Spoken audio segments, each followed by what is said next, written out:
कब्र में मुर्दे के साथ सबसे पहले क्या होता है? कब्र में मुर्दा क्या क्या सुन सकता है? कब्र के हालात मेरे अजीज पीले कर दिया है तो जाना मत, चंद मिनट सुन के जाना, 5 से 7 मिनट रुक जाना, क्योंकि एक दिन मरना है, आखिर मौत है, कर लो जो करना है, आखिर मौत है। बताने का मकसद ये है, इसलिए है कि न जाने कौन सा मेरा भाई, आप में से कौन सी मेरी बहन अमल कर ले, गुनाहों में मुलव्विस है तो आज ही तौबा कर ले। इस मंजर को एक बार सुनना जरूर मेरे अजीज। आइए शुरू करते हैं। पहली बार आए हो तो जुड़ जाइए हमसे, क्योंकि हम हमेशा अच्छे और सच्चे ही पैगाम आपको देते हैं। चलिए शुरू करते हैं। उस अंधेरी कब्र में जब लोग कब्रस्तान से आ जाते हैं, अजीब व गरीब आवाजें मुर्दे को सुनाई देने लगती। दफनाने के बाद थोड़ी देर बैठ जाओ कब्र के पास कि इस तंग व तारीक कोठरी में पहली बार उसको डाला गया है। कौन लोग हैं? जो अल्लाह तबारक व तआला के परहेजगार बंदे कौन होते हैं, उनके बारे में अल्लाह फरमा रहा है कि जब उनके पास कुरान की आयतें तिलावत की जाती हैं तो उनका ईमान बढ़ जाता है।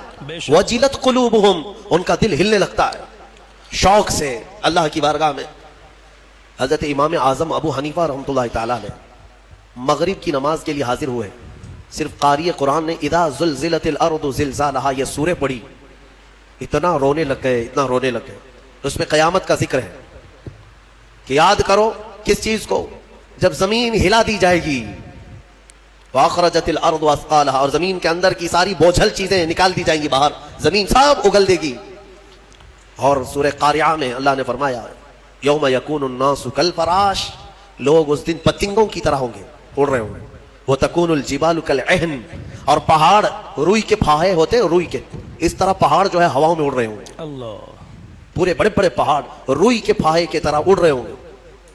अल्लाह ने कुरान पाक में जो क़यामत के तज़किरे फरमाए, इमाम आज़म अबू हनीफा सिर्फ सूरह ज़िलज़ाल पढ़ते रह गए। इशा का वक्त आया, इशा पढ़ी, फिर खड़े हो गए, सिर्फ यही इदा ज़ुलज़िलतिल अर्दु ज़िलज़ालहा, इसी में रह गए।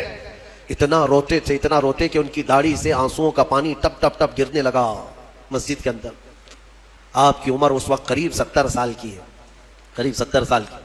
मैं बताता हूं, जिस इमाम आजम ने 4000 खत्मे कुरान किए, 5 लाख हदीसें उन्हें याद है, 1000 से ज्यादा बड़े बड़े मुहद्दिस शागिर्द पैदा किए, सुभान अल्लाह, और और लाखों मसाइल का हल बयान कर दिया। उम्मत पर इतना बड़ा एहसान है। वो इमाम आजम एक सूरा पढ़ करके रात के वक्त क्या कह रहे हैं जानते हैं? उनके एक शागिर्द हैं मुसइर, वो कहते हैं मैं रात के वक्त जाकर देखा मेरे उस्ताद अभी तक खड़े, मगरिब में जो गए थे अभी तक खड़े।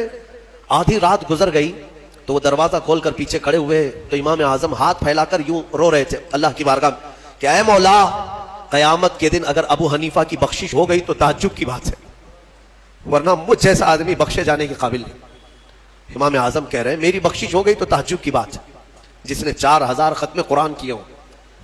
और फिर यूं कहते हैं मौला मेरे पास बख्शे जाने के लायक कुछ है नहीं सिवाय सफेद दाढ़ी के।